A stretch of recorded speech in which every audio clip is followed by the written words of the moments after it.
Hello, everyone, and welcome to episode 70 of Chatter from the Cheap Seats. Today is Tuesday, July 6th, 2021. We're going to be talking some sports today. NBA Finals is happening. Baseball, we're near the All-Star break, near the trade deadline. Lots to talk about in the MLB. I'm joined by Oree today. Jack is not able to join us. He's been having a lot of internet issues, so he will be back next week, hopefully. We'll update you guys on that. But Oree is here. He's joined us today. Oree, how's it going? Going great. Came back from baseball practice. I know, so did you. Yep. Feeling good. It was hot today. It was 95, humid, classic Maryland weather. But no, feeling good. Happy to be on. Lots of sports to talk about. And we're going to talk about your Cubs, who are definitely not too happy. Yeah, I have lots of words. I'll save it for later in the show, of course.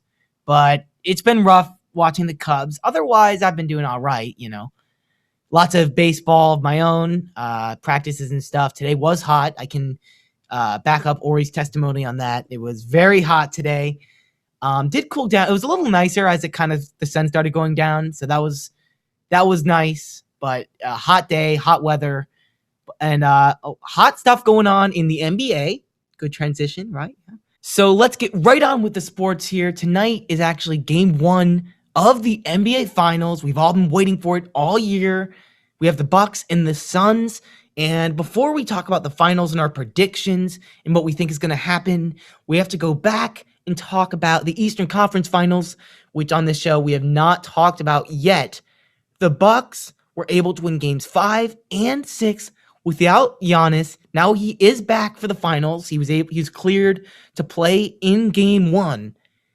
But when you have a player of Giannis's magnitude and you win without him in the 2 biggest games of the year, it's very impressive. So Oree, how did the Bucks pull this off? How did they beat the Hawks, who did have Trae Young in that last game? How did they beat the Hawks without their best player in Giannis Antetokounmpo? Well, I mean, it's crazy to me that they were able to pull off the win without Giannis, because with the Bucks, we always say, it's a one-star team. You got Giannis and you have everyone else kind of backing him up. And they showed that that's not necessarily the case. Yes, Giannis is your main star, but you have ballers on this team. The main player that really stepped up in both of those games where Giannis wasn't there was Chris Middleton. He went absolutely off, played 45 minutes in game 5 and 41 minutes in game 6. He was on the floor all the time, taking on kind of a LeBron role of just always playing when it counts because his team needed the win. He played exceptionally well. I mean, Brook Lopez went off for 33 points in game 5, which is just... That was ridiculous. That was ridiculous. I agree. So yeah, just really, really great stuff from these role players that are kind of stepping up. Chris Middleton has always kind of been that number 2 guy, but he really showed he can, maybe not lead a team, but he definitely led a team in the Bucks over the Hawks for both those games. He was the leader on the floor. I think it was amazing. Game 6, I think they mainly won because Trae Young just wasn't that great. I mean, 14 points. After the injury, I just don't think he was fully healthy. Don't think he was fully himself. But yeah, those role players really, really stepped up. Oh my God. And I think you said it perfectly with the Bucks, because we tend to think the Bucks and we think Giannis is their success. I'm going to compare him to the Bulls of the 90s. It's almost like he's the MJ. But we have to start thinking of Chris Middleton as a Scottie Pippen-esque role player for him. Yep. I don't even want to call him a role player, because he really is a star with another star that's just better than he is. He really stepped up. And, or you already said this, 26 points in game 5, 32 points in game 6. And he's also contributing. He's getting boards. He had 13 rebounds in game 5, 7 assists in game 6. This is a guy that can do it all. And he is a huge reason why this Bucks team is successful. Not all of the stat lines are going to be as impressive as that, because Giannis is going to be getting the ball a lot more of the time when he's on the floor. But when Middleton has the opportunity to step up, he does. And it's not just Middleton. That's what this Bucks team is. It's a bunch of guys who don't always get the ball because the concentration of who is getting the ball, it's going to be Giannis. Giannis is going to be getting the ball a lot of the time. He's going to get the big stat lines. But there's a lot of talent on this team on both sides of the floor. You can't forget about the defense too with the Bucks. But offensively, I mean, Bobby Portis contributed. He had 22 points at Game 5. Drew Holiday, kind of showing that he can be a top point guard in this league. 25 points, 13 assists. This is a very well fleshed out Bucks team, a very well rounded Bucks team, and it's going to be fun to watch them in the finals against an up and coming team like the Suns. Now, I think Oree and I are both rooting for the Suns here in the finals. I know I can say I am. I love Chris Paul. Devin Booker's a Kentucky product. I'm a Kentucky basketball fan. DeAndre Ayton is really kind of turned around his career this year. They've been a fun team to watch all year. How well do you think the Bucks can compete with the firepower that the Suns have brought this postseason? Well, it's a good question, and I want to go back to Game 1, actually, of the Hawks versus Bucks, when they lost to the Hawks. And, if you look at the stats, like Chris Middleton and Drew Holiday both played major minutes, 41 and 42, but Chris Middleton only scored 15 points, and they lost that game. So they're going to need guys like Chris Middleton to play as well as they did in Game 5 and Game 6, maybe not, have as many points because most of that's going to go to Giannis, but you still need to be major contributors on the boards, getting assists and scoring points. If Chris Middleton and Drew Holiday can play like they did in Game 5 and 6, I think the Bucks have a really, really good shot of winning the series. If I'll let you keep going, but I just thought, I think it would maybe make some sense. Don't get the ball to Giannis as much because, yes, he's on the floor, he's healthy, but it kind of does feel like they're rushing him back from this injury.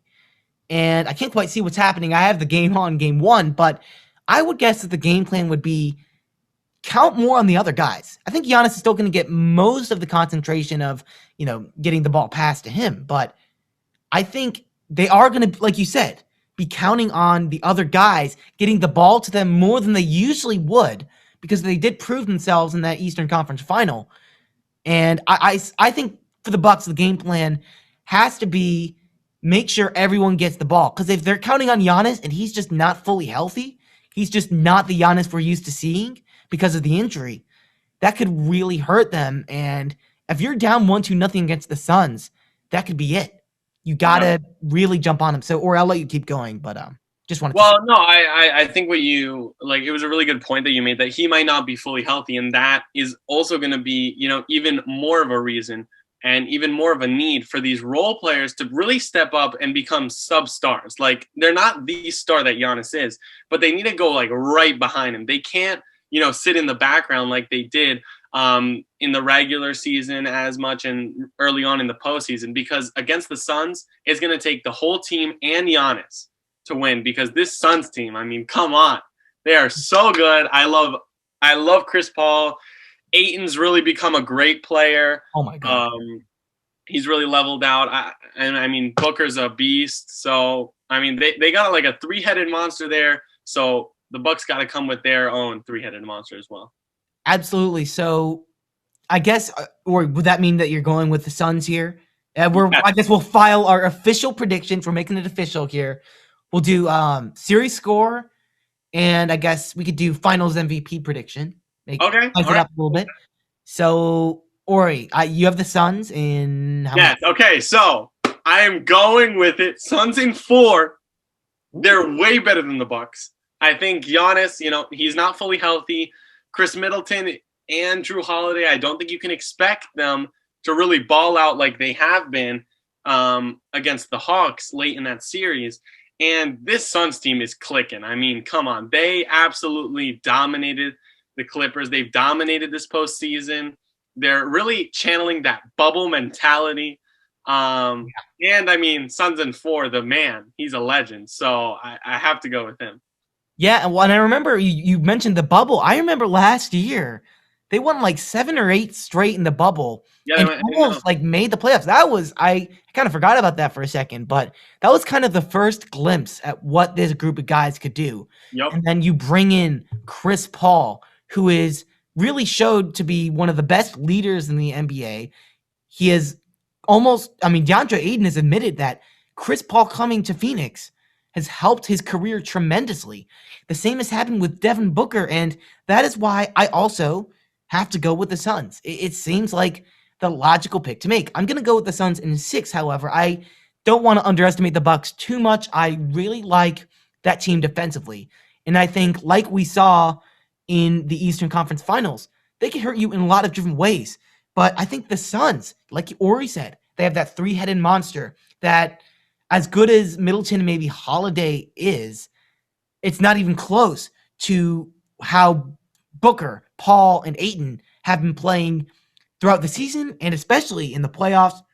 And you can't forget, they have a lot of good role players as well. You have Bridges, who has been having a good year, Mikal Bridges, Jay Crowder, who was also a huge acquisition this offseason. The Phoenix Suns are a deep team and a talented team.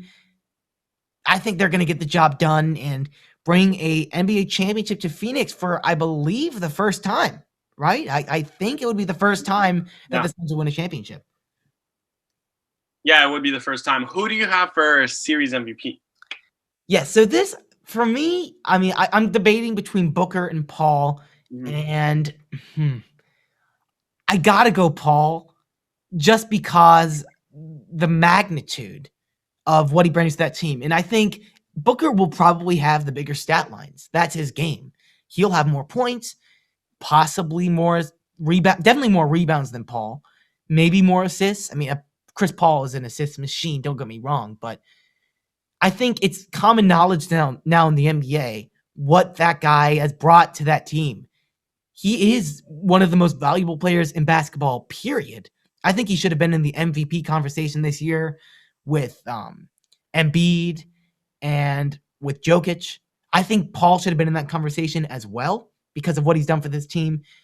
I think because that is common knowledge in the NBA, even if he doesn't have the huge stat lines to back it up, he will get the series MVP if the Suns come out on top, which I do believe they will. So, well, I mean, I don't know. I think that Booker is going to have the bigger stat lines, and when it comes to these awards, I think they're going to go off stat line. Whether Paul has that, which I do think he does. I think if they win, it's because of Chris Paul. They cannot do it without him, obviously.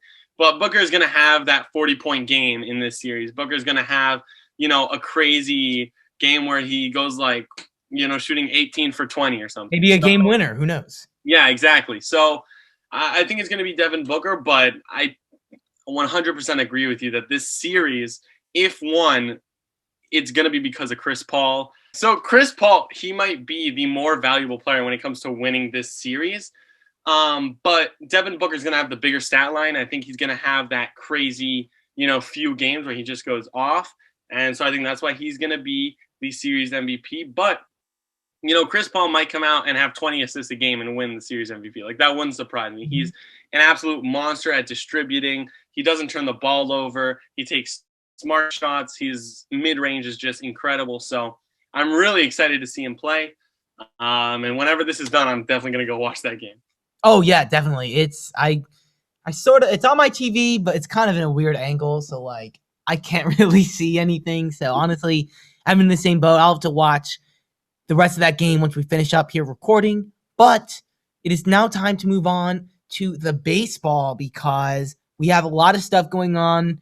Some of it good, some of it not so good. If you're me or even, Jack, who the Yankees have been pretty bad. He's not here. Oh, yeah, they've been pretty bad. We will make fun of the Yankees in a little bit because that's what we do. Jack, if you're listening, sorry. I'm not sorry, actually. But we got to start off with the NL Central race. And this sucks for me. I'll have a lot of words, but I'll let you go first. The Cubs have lost 9 straight. The Brewers had an 11-game winning streak, which was finally snapped by the Pirates. And then the Reds swept the Cubs, which was part of that Cubs losing streak, and now they're in second place. I think the last time we recorded this podcast, the Cubs were in first place or pretty close to first place. They have since plummeted. They're with a loss tonight because they're down like 1,000,000-0. I haven't even checked the score in a while. Yeah, it's over. The Cubs are going to be under 500 for the first time since early May, and they're going to be in third place. If the Cardinals get on a surge, they'll soon see themselves in fourth place. So, Oree, do you think the Cubs at this point are sellers as opposed to buyers? Because, like I said, just a few weeks ago, it kind of looked like the opposite. Yeah, I mean, it's wild. By the way, they did lose. It's official. So, Oh, it's official? I haven't even checked. See, I don't even know. yeah, I checked. So, I mean, it's crazy to go 10 straight losses. I mean, like, I understand kind of from the Diamondbacks, but, like, you're not comparing yourself to the Diamondbacks. And I think once this You don't want to. yeah, you don't want to. So once those comparisons start to happen, you got to be thinking about selling. And, you have Chris Bryant. I know you love him. I know you don't want him to go, but at some point, this team just has to look at itself and say, in the next 2 years, like, are we going to be competitive enough to make a postseason run? That's probably not the case at this point. They don't have the pitching, they don't have the hitting. And Javi Baez, who's supposedly your star, strikes out like 40% of the time. So to me, you have to be selling. Try to get everything that you can. Do a rebuild. You've done it before. You can do it again. Win another World Series out of it. So I think that's the way to go. Sadly for you, but yeah. I'm in the middle of one right now, so I think you can handle it, Sam. Yeah, yeah. I maybe me and Oree can finally start to relate here a little bit on the whole rebuilding thing. But I think it's pretty interesting with the Cubs because they have plummeted. I mean, it's going to be 11 straight games. It's been brutal, and it just kind of sucks that could be a run that ends Chris Bryant or Craig Kimbrell possibly their stint as Cubs, which you may be asking, what are the Cubs going to sell? Bryant is the obvious kind of candidate to be sold for the Cubs. He could be going to the Mets, maybe the Blue Jays if they're trying to really go all in on this year. I doubt the Blue Jays. I think the Mets are a good fit, though, for Chris Bryant. They don't really have an everyday guy right now at third base, and he would be a really nice piece to fill out that infield that already has Alonso and Lindor, who will, I hope, start to play better. And I hate talking about it. I hate talking about one of my favorite players ever leaving the Cubs, but it's just the way it is. Sometimes as a team, you just have to look yourself in the mirror, like Oree, you were kind of saying, and you just have to ask yourself, can we win this year? And we're going to be under 500. And I don't know if the answer to that is yes. The starting pitching has been horrible all year. That has been the one constant, I will say. Hendricks has been better. Hendricks has been pretty good. Zach Davies has been better. He had a horrible start to the year, but he's been putting together some nice outings. But besides that, Jake Arrieta, that experiment has turned out to be a complete failure. Because really the decision was between Arrieta and John Lester. We could have kept Lester, another longtime Cub, a hero in Chicago. He's having a good year, sub-4 ERA right now in Washington. Arrieta's ERA, the past few starts, is over 7. I think on the year it's around 5. Arrieta's been horrible. He's not the pitcher he was by a long shot. He throws like 5 miles less than he used to. He can't really throw for strikes, and when he does, it's in the heart of the zone. And then besides that, we've been relying on depth pieces. Adbert Alzolay, who's talented but unknown. It's been rough with the starting pitching. The bullpen was the best part of our team, and then now they're imploding. And that's really because of the bad starting pitching. When you can't rely on your starters to give you depth, which they have not been able to do all year, your bullpen cannot stay consistent. And it's a shame because at one point, we were one of the better bullpens in baseball. And we still are up there, but you can see our ERA, our strikeout rate, some of those stats start to plummet. And then the offense is the hardest part because you look at the team on paper and you look at these guys and what they've done, and it kind of baffles you. Chris Bryant has been solid. He's having an all-star year. He made the all-star team. But besides that, Rizzo is not this. He just doesn't look the same. Baez, or you already mentioned it, he's striking out nearly 40% of the time, leading the league in strikeouts, and he's near the bottom of the league in walks. I actually detailed this last podcast. I had my friend Henry on, but let me put it to you this way. There was an at-bat Baez a few weeks ago. First pitch, slider in the dirt, chases it. Huge swing, swinging for the fences. Next, fastball at his head. Swings at that one too. Strike two. Two pitches not even close to the strike zone. And then the third pitch of the at-bat, fastball right down the middle, right in his wheelhouse. He takes it for strike three. So that has been Baez's season this year. And it's stuff like that. So many strikeouts. This team is, during this losing streak, led the league in strikeouts as a team, striking out over 30% of the time, which is horrible. The Cubs have a lot of issues right now. And as much as it pains me to say it, as much as I want to keep this core together, you got to start thinking of the future, because I want more World Series. I want more postseason runs. I want more memories and stuff. And with this team, it just might not happen. I'm kind of admitting defeat here almost. I think Bryant has a lot of value right now. He has a ton of value. He's been having a good year. If you wait and then you don't sign him back in the offseason, it's like, what are you doing? So unless they turn it around and win like 10 straight games, don't see that happening. I think the Cubs are going to have to sell. It makes me very sad, Oree. It makes me really, really sad. But I know I went on about the Cubs, but this NL Central has been changing really fast. Like I said, the Brewers have been electric all year, and then they got really hot. They won 11 straight games. Oree, what is with this Brewers team? What makes them so good? And what do you think is to come for this team? Are they going to be the NL Central champions? Yeah, I mean, it's crazy because coming into this season, none of us thought that the Brewers would be atop this division. We didn't think they had the pitching. You were talking about Yelich not being the same. It's just wild that they've been able to do so well. I mean, they had an 11-game win streak. Crazy that it was snapped by the Pirates, who have been just absolutely. I mean, they've been absolutely abysmal, and they're the ones to break the streak, which is pretty funny. But this offense has been absolutely clicking. Even though, you were right. I mean, Yelich hasn't been the same. He hasn't been incredible. He's been walking a lot. Yelich been walking. He has not been the same. And yeah.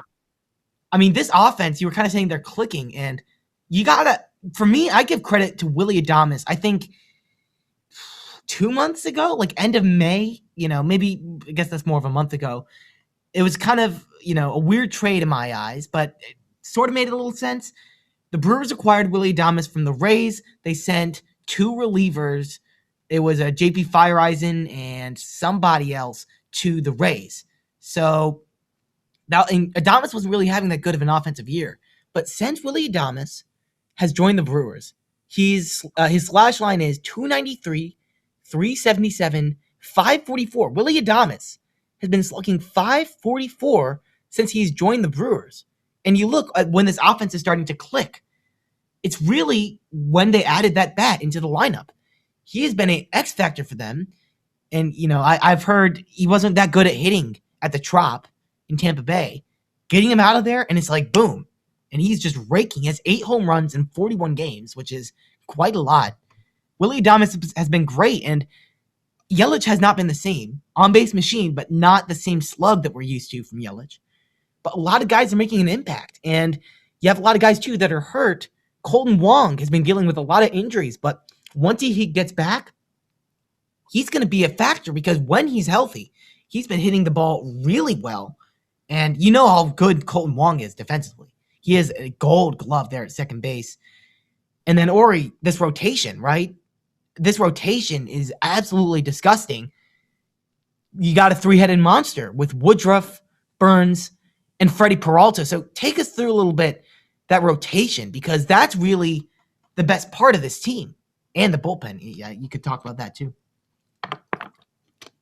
I mean, yeah, the pitching, it's kind of crazy that, like, we were saying, like, this offense might be good, but the pitching would be horrible, right? Like, that had to be the consensus. And now, you talked about it. Brandon Woodruff has been just impeccable. Like, seriously, he's been so good. 2.1 ERA, over 100 innings pitched. He's an absolute workhorse. Freddie Peralta. Oh my God. Like 2.2 ERA. This man's been crazy. His slider, in my opinion, is one of the best pitches in the game. I watch the Brewers a lot because the Cubs play them a lot. He has a filthy slider. I don't care if you're throwing it to a righty or in on a lefty. You can't hit that thing. And he's come out of nowhere too. I mean, Freddie Peralta has been incredible, and then Corbin Burns too, like you were saying. Yeah, Corbin Burns too as well. And then in the bullpen, I mean, Josh Hader, like Josh Hader's the best reliever in baseball. Best reliever. Let's just get that straight right now. Yeah. 0.5 ERA. What more do you need to know? He strikes out. His strikeout per nine is 15. Jesus Christ. His home run is 0. He hasn't let a home run this whole season. I mean, yeah. And then you also have Williams, who's been playing a lot better. He was kind of that last year. He was just filthy last year. And let me just look through my notes here. I was writing down. You also have, Brad Boxberger, who was an acquisition this offseason. He's been really solid. He has an ERA in like the 2s or 3s. They have a very good bullpen and a filthy rotation. And a lot of times, like I remember a few weeks ago, the Cubs had a 3-game set with the Brewers. We got Peralta, Burns, and Woodruff. You can't win. You can't. Yeah. We got swept that series. Because how are you supposed to win with that 3-headed monster? And I know in the NL, a lot of the focus is on the West with the Giants, who've been a surprise. Dodgers and Padres, powerhouses. And even in the East with the Mets. But you can take this seriously because I hate the Brewers more than anybody. This is a good team and a scary team that offensively is getting better fast, has steadfast pitching that is going to just keep being good, steady, steady, steady. I really like the Brewers. I think they can be even better in the second half than they've been in the first half. And I'm not capping when I say that. I am not capping, Oree. He is not capping. You heard it from Sammy. I mean, I know how much you hate the Brewers. So I mean, and they beat us all the time. I mean, they're part of that 9-game. So other than the NL, there is other big news. One of my favorite players, Brett Phillips. I mean, come on. This man is an absolute legend. He was against the Orioles earlier in the season, and he got hit by a pitch, and he faked charging the mound. Yeah, I saw that. And that was really funny. And then he gets on to pitch. Is Brett Phillips the new Shohei? That's what we wrote in our in our little outline.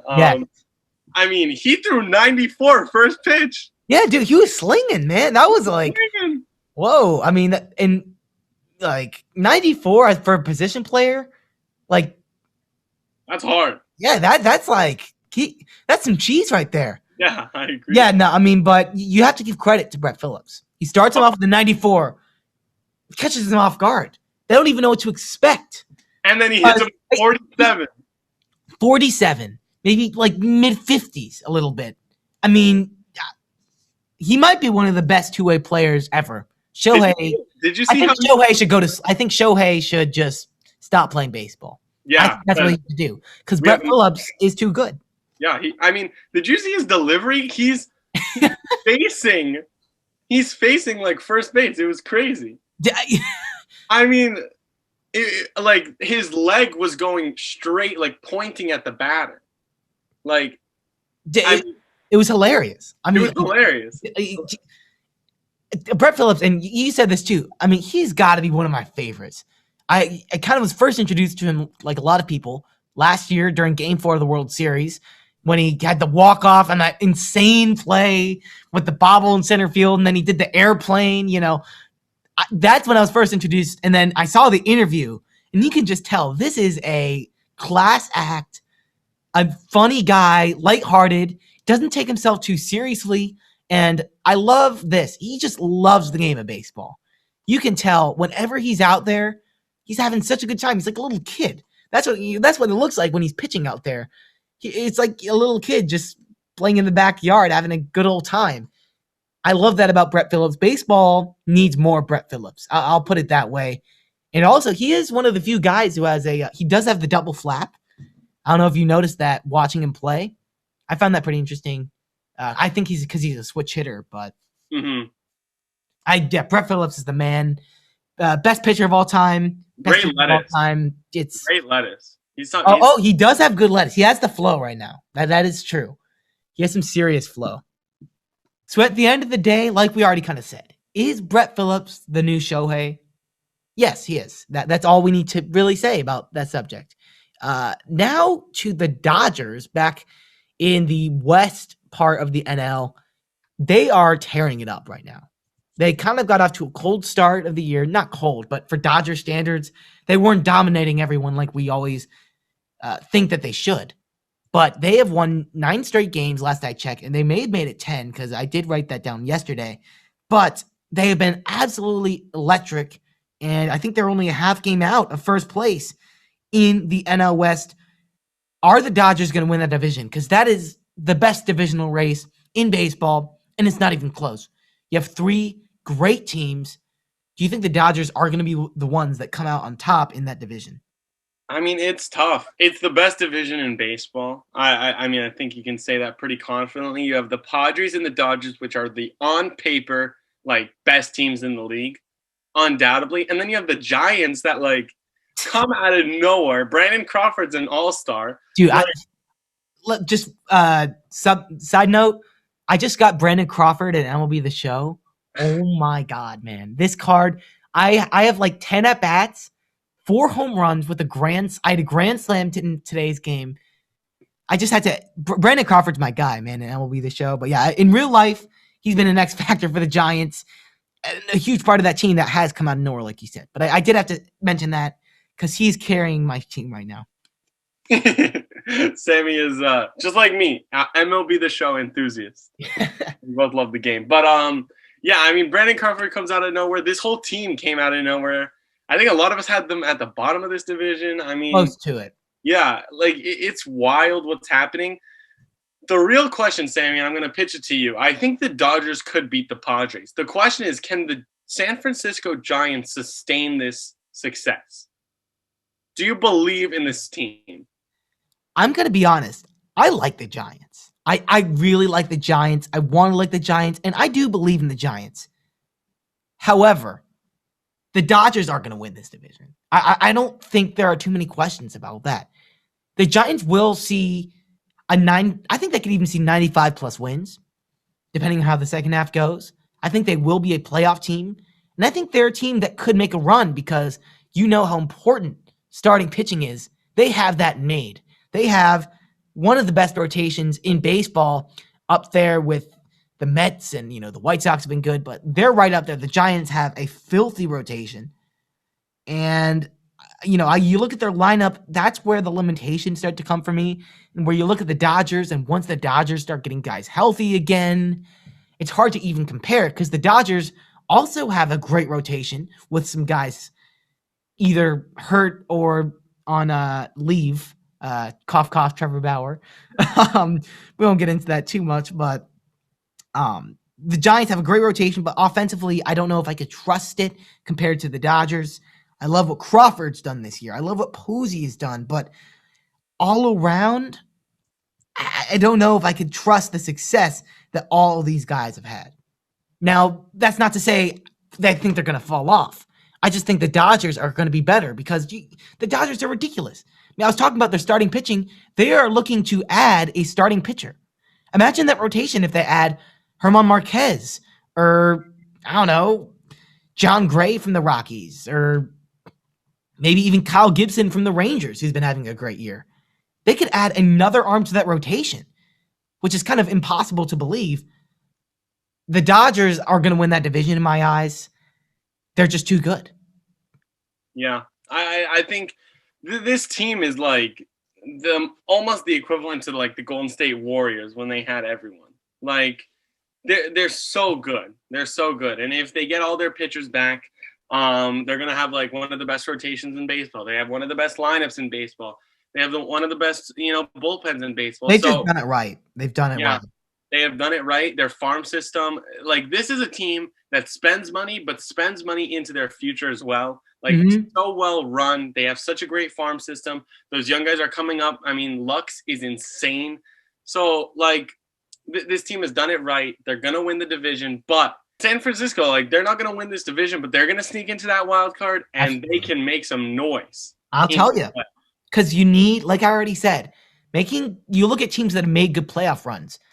The starting pitching is really a constant. Last year, the Dodgers. 2019, you had the Nationals, best rotation in baseball that year. They were ridiculous. 2018, you had the Sale-led Red Sox. 2017, the Astros were an offensive team, but they had a good rotation as well. The 2016 Cubs had a great, I could go on and on every year. All of these teams have starting pitching that can get you depth, get you deep into games, so you can hit it off to your best guys in the bullpen and trust that they're going to get the job done, because it's when you only go 4 or 5 innings as a starting pitcher, you have to give it to some of your maybe less trusted bullpen arms, that games could start to go, bye-bye. You could start seeing games go away. I don't know what a better way to put it. But that's where the Dodgers are so good, and the Giants. I mean, you look at all these teams in the NL West, they all have great starting pitching. It's going to be a fun division to watch, and all of these 3 teams could win it. Yeah, I've no doubt in my mind. It's just who's going to have that really good second half, who's going to get hot at the right time, and it's really looking to me like it's going to be the Dodgers, who have some guys that can get hot, like Mookie Betts, who hasn't been great, but man, imagine if he gets playing at Mookie Betts level, and then guys who've been hurt. So Dodgers, I think they're going to be winning the NL West. And moving out to the AL East, and Jack is not here to talk, so we're going to be extra brutal today to the Yankees. But they have been having some serious issues. Garrett Cole and Aroldis Chapman, ever since they banned the sticky stuff, have been struggling in a major way, in a question this contract sort of way, for Garrett Cole at least. I've heard a lot of Yankee fans really kind of calling it, just freaking out, because they just gave this guy a ton of money, and now it seems like he might not be able to pitch without some of that sticky stuff. Do you think that's the case with Garrett Cole, or do you think he can get back where he should be without the sticky stuff? All right, so when we're talking about these Yankees pitchers, Cole and Chapman, I think it affects them differently, the ban of sticky stuff, because unlike Chapman, who I think really uses the sticky stuff for control, you see it when he's been absolutely yanking his pitches, and the sticky stuff definitely helps him control. I think Cole uses it more for that spin rate, for the break, for the movement on his pitches, and I think that is going to affect him long-term more than it is Chapman. I think Chapman just needs to get his command down, although it's looking pretty bad. But I mean, yeah, it sucks when he's your number one guy. You paid him so much money, and now with the sticky stuff ban, he's been bad. I mean, I think it's obvious to me that it's the sticky stuff ban. I don't really think it can be anything else. It's too perfect in the timeline of when they banned these substances. Yeah, and I was talking to Jack off air about this, and he did make a good point. Next year, once he gets time to prepare, because that was one of the complaints with the ban. They just did not give players enough time to prepare to make those changes to their game. And Jack was kind of telling me that he thinks that once Cole has time to prepare to not use the sticky stuff, to pitch without it, he thinks Cole will be fine. I don't know, because it affects so much physically that I think it's up in the air. And when you give someone such a big contract like that, you don't want anything to be up in the air. You want to be certain that he can be your starter. He can be your ace day in and day out. He can be your guy, your Cy Young sort of guy. And now that's up in the air. And if I'm a Yankees fan, I would be panicking right now. I don't blame them for panicking, because that ban has really seemed to affect them more than anybody, because they have 2 guys, one in their bullpen, one in their rotation, that it really affects them. And it really has. Offensively, the Yankees have been really awful. Or take us through some of their struggles offensively for the Yankees. Yeah, I mean, it's really interesting, because the Yankees are this powerhouse team. They're kind of like the Dodgers with that on-paper lineup of just monsters every step of the way. But they have been struggling offensively. It's a big reason why they have been losing. It's the pitching, but it's also this lineup that's been struggling. The main guys that they count on for production are just not performing of late. And it's really crazy to see this team in fourth place, but you can't have your star players not perform. You can have 10 star players, but if they don't perform, you're not going to play very well. Starting with Gary Sanchez. I mean, the guy is supposed to have his breakout year. Jack's been talking all about Gary Sanchez, how he's going to come back, make an impact, and he hasn't been all that great. He has only 14 home runs for a slugging guy. It should be higher, and he's batting .230. His slugging percentage is under 500. He hasn't been great. Sanchez has been decent. I mean, been great. And I think otherwise, I think the Yankees, similar like what I was talking about with the Cubs, right? A lot of strikeouts across the board, even with their guys that are playing okay. That's not what you want at all. Yeah, I mean, I think like this new age of baseball, everyone's thinking, put the ball over the fence. But what we're seeing is these teams with high strikeouts, even if they do have high home runs, they're not performing as well. And you got to get people on base. If you have nobody on base, a solo home run is just one run, Like you need people to get singles. You need people to get hits, right? So like these teams that have really been, that 3 outcome baseball, walk, strikeout, home run, like those teams that have really bought into that are not performing as well. And I think it's really biting the Yankees into the butt. You're going to need to have guys hitting with higher averages. A lot of these, I don't even think they have a single player hitting over 300. So, all that star power and nobody's really, getting on base like 40%, over 30%. So can't be too good at that. Yeah, no, it's been a struggle for the Yankees. I think we're all kind of feeling the pain here. The Orioles obviously are not good. The Yankees have been a huge disappointment. The Cubs are on a 11-game losing streak. We've all been feeling the pain, but now it's time to look at some things that may make some people happy because we're going to go through our awards for the week: position player of the week, pitcher of the week, game and series to watch. So we're going to take you through it. Oree, who is your position player of the week for this week? Okay, my position player of the week, and I think we're going to talk about his crazy accomplishment on his birthday. He hit for the cycle. Trea Turner.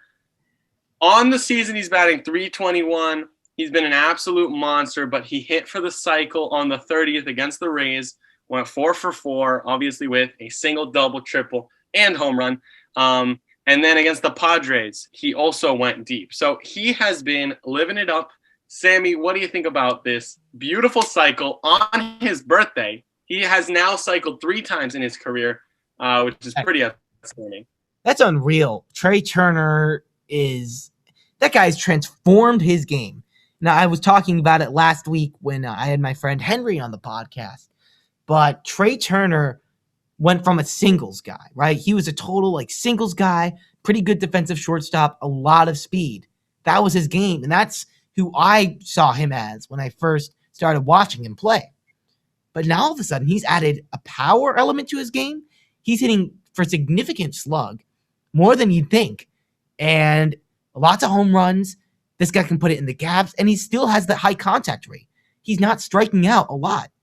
He's giving you everything. He's become a true 5-tool shortstop, and it shouldn't be too much of a surprise almost that he's hit for 3 cycles. And I know that sounds crazy, but with the guy with this kind of speed, the kind of power he's added to his game, and the contact ability, the ability to put the ball in the gaps, Trea Turner, it shouldn't be surprised, like I said, that he is hit for the cycle 3 times. He's been ridiculous. Yeah, I mean, you talk about him getting more power to his game. I mean, 15 home runs already. Yeah. In 2019 and 2018, he had 19 in both respective years each. So, I mean, he's going to have a career high in home runs. Incredible. How many stolen bases, or I'm curious? Stolen bases. Marvelous question. I'm going to have to you're going to have to give me a second. All right. Yeah, that's you got nothing all the time in the world, right? 18. I mean, I think you might have to tick it up with the power a little bit, but it is not out of the question for him to have a 40-40 year. Like, It's that possible. is fun. And, I love Tatis. He's obviously the shortstop guy, but part of me did want to see Trey Turner start in the All-Star game at shortstop. Because there's no question Tatis was going to be the guy, like, at shortstop for the NL, but, like, Turner's been having a year. Yes. I And, I and mean, also, like, Tatis has not been very good in the field. Like, he has 17 errors. Yeah, he does have a lot of errors. That has been a huge issue for Tatis. Yeah, it's mainly throwing errors, which is, I don't know. I mean, I really like Trey Turner. Like, I really thought he Oh could yeah. totally make the start. I honestly I wasn't a huge Trey Turner guy at first, but what he's done to his game, these past few years, he's been a huge factor for the Nationals. And I'll tell you, the Nationals have some pieces offensively, and this year it hasn't quite worked out. They had a good stretch of games, but since Schwarber's gone down, it's been a little rough. But you have Soto, who's one of the best pure hitters in baseball. You have Trey Turner, Schwarber, who you could probably keep for another few years after the year he's had. Josh Bell, who will hopefully resurrect his career. They have some pieces offensively. Who knows if they'll turn it around? But this can be a very solid offensive team. I'll go now with my position player of the week, and I'm gonna have to go with Shohei Ohtani. And we were talking about Brett Phillips earlier, the comparisons, but Shohei Ohtani, man, is ridiculous. Weekly stat line 360, 467. He slugged 1,320. I mean, that ridiculous. 7 home runs this week. He hit 7 home runs this week. 345 WRC plus. And what I love about this week for Shohei, what I'm going to point out here, at the beginning of the week, he had a horrible pitching outing. 0.2 innings pitched, 2/3 of an inning, 7 earned runs, 4 walks, 2 hits. His worst outing of the year, kind of plummeted his ERA. Very unfortunate. But he was able to make up for that offensively. Because some guys, especially, you don't see too many two-way players, obviously, but let's just say defensively, you make a few errors. Sometimes they could get to you and affect your performance offensively, or vice versa. But the great thing that Shohei has proved to us is that he was not going to let bad performances on one part of his game affect the other part of his game. Because, yes, he had a horrible pitching week, one of the worst outings of his career, but he made up for it by having one of the best offensive weeks of his career with 7 home runs. I mean, I don't know, man. This guy's unreal. He might lead the league in home runs. I mean, probably not ERA at this point, but he's one of the best pitchers and one of the best hitters in baseball. And it's mind-boggling, to be honest. He's crazy. Yeah,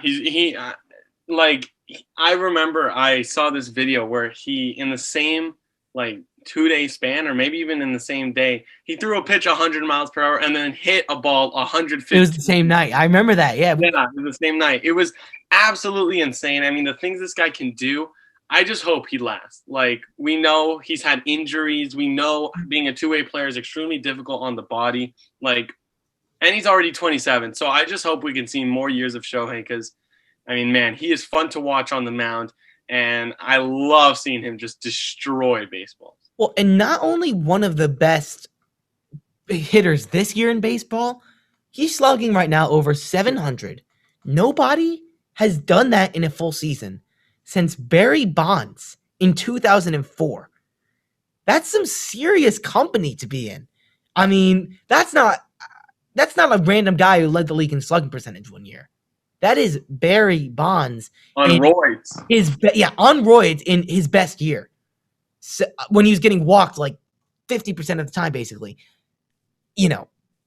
Shohei has some potential to be one of the greatest players of all time. Like you said, he's got to stay healthy. I want him to stay healthy. I pray to the gods that he stays healthy, but it's very difficult. If he can do it, I think he will go down as one of the greatest of all time. The talent is undeniably there. It's just staying on the field, and he's done it so far this year, and look at the results. I think he's the MVP frontrunner. and it's not a question in the AL. Shohei's the guy, easily my player of the week, position player of the week, 7 home runs. I don't think there's too much else to say. Pitcher of the week. And unfortunately, this guy is actually facing the Cubs tomorrow night. So it's probably going to end up being 12 straight losses for the Cubs after tomorrow. But Zach Wheeler has had an incredible year. I don't feel like we're talking about Zach Wheeler enough. He throws harder than almost any other starter in baseball. He's sitting like 97, I think maybe close to 98, which is pretty ridiculous. It's almost, no one's almost DeGrom level, but it's like the stratosphere below that, which is very impressive. His weekly stat line, 14.2 innings pitched, 8 hits, 2 walks, 17 strikeouts, and here's the big one, in those 14.2 innings, no earned runs. He's been a monster. He's not letting that many guys on base in the first place, and he's clutch because he's not letting them reach home. He's not letting these guys score. Zach Wheeler has some serious stuff, and if the Phillies are to make a comeback in the NL East, he's going to be a huge reason why. He's been a serious ace for them, and you got to think with that rotation, if Nola can get going again, he was in the Cy Young conversation a few years ago, that could be a pretty good rotation in years to come. So Wheeler has been absolutely incredible. Great acquisition for the Phillies, which I think was like a few years ago. But I love Wheeler. He's been great. Yeah, I mean, their rotation is like, it can be dangerous with Wheeler leading it. You were talking about Nola. I mean, this team, although they're exceptionally broke, they have some studs. They have some absolute studs. And now I'm going to go on to my pitching stud, and that's Yerman Marquez, who I don't know how impressive this is, but he did go a complete game against the Pirates. It is the Pirates, which, put an asterisk, but still a baseball team. Major league hitters are major league hitters. Major league hitters are major league hitters. I agree with that. Went complete game, only allowing 1 hit. A complete game, 1 hitter. Pretty exceptional. Only had 5 strikeouts, 1 walk. He's a really, pitch to contact, exceptionally controlled guy. I really love watching him pitch. Pitches for the Rockies. I'm not sure too many people know about him, but he's really exciting to watch. Absolutely dominated against the Pirates. Then pitched against the Cardinals. Went 6 innings, 2 earned runs, 11 Ks though. So he's been putting together a pretty solid season, a 3.6 ERA. But yeah, recently he has been absolutely on fire, which is awesome to see. All right, now we're going to go to the game of the week. Sammy, what do you got for us? All right, game of the week. I have a pretty fun one, A's versus Red Sox. This was on Saturday, which was the 1st of July? No, that would have been the 3rd of July. 3rd of July, because Sunday was July 4th. All right, so this is a nationally televised game. Everyone gets to see it. That's fun. And this was A's Red Sox in Oakland, and Red Sox were up early, 3-1 in the 5th inning. Renfroe had a sac fly. JD Martinez has been great this year, had an RBI single. And then Kike Hernandez with a blast to extend it 4-2. And so this is a pretty average game to this point. But the A's come bouncing back. Seth Brown and Elvis Andrus had RBI hits for the A's in the bottom of the 8th to tie the game. So late in the game, they're making a comeback push. So it's starting to get very exciting. They forced that to extra innings, so no one scores. And what's remarkable, especially with the new runner at second rule in extras, there were, I think, 3 scoreless innings. I'm doing my math right. They went into the 12th inning without scoring a run in extras. Red Sox scored 2 in the top of the 12th, so they were up. But then the A's put up 3 in the bottom of the inning to walk it off. An absolute thriller of a game. Not to mention that Rafael Devers made a sick diving play. I don't know if you saw it. No. He was on the forehand. He just jumped out of nowhere, just dived for this baseball. He gets up quickly, makes an incredible throw. Devers has been an asset for the Red Sox. I'll tell you that much. That was a fun game, though. That is our game of the week. And before we move on, I want to just kind of pivot back. I just want to say, because you were talking about German Marquez, who has been great this year. And you also got to think he's pitching at Coors Field. Yep. Right? That is not easy at all with the altitude up there, and we know how much of a home run park that is. He's going to be a big asset at the trade deadline. I'll just be real. The Rockies are obviously selling. It's been him and Marquez that teams have been looking at to acquire. And there are a lot of teams that could use a starting pitcher. The Dodgers, I already said, are looking to add starting pitching. The Blue Jays, if they're trying to make a push, obviously need starting pitching. There are a lot of teams. I could list off quite a few. The Giants might get him. Maybe the Reds, if the Reds are trying to make a push, can maybe acquire Marquez. There are a lot of teams. And Marquez has been very good this year. And you got to think, if he's pitching that well in the Rocky Mountains, imagine what he could do at normal altitude. So he's going to get dealt this at the trade deadline. A lot of teams are going to be offering a lot for this guy. He's one of the biggest pieces in my eyes because he's been the ace for the Rockies. He's been very good. And now moving on, we're getting close to the end here today. All right, series to watch. That's what we have next. We're getting towards the end here, and it is Astros versus Athletics. It's a 3-game set. It starts today. That's Tuesday, Wednesday, and Thursday. So game 1 is tonight. Probably just started. And this is a big one because there's a lot at stake. These are obviously two teams at the top of the AL West. The Athletics are currently back 3.5 games. So if they sweep the Astros, they're going to be back only a half game. But if they get swept, they're going to be back 6.5. That is a huge difference. That's a 6-game difference between getting swept versus sweeping them. So a lot is at stake here in a competitive division. The A's have been playing some good baseball. I'm excited to see what goes down. The Astros have been hot all year. I feel like they're always just winning games. Oree, what do you got to say about this series to watch? It's going to be a fun one. Yeah, definitely going to be a fun one. It's that type of series that's kind of like a 6-game series. Like, that's what happens with these 3-game sets against divisional opponents. Both teams at the top of their division. Athletics, as you said, 3.5 games back. But, even the Mariners, only 7 games back. So anything can happen. The Athletics might slide to third, if stuff goes poorly for them. Both teams have not been, the hottest of late. Astros 5-5 and Athletics 4-6 in the last 10. So it's going to be interesting to see who kind of bounces back and makes a strong push. These 3 games, could kind of set the tone. You see, if the Astros win all 3, they have a pretty decent lead on the rest of the field. But again, the Athletics are an exceptionally talented team. So are the Astros. It's going to be quite the series. I think the game really just started. So yeah, just to prove our point, Oree, I'm looking at the score of the game that just started.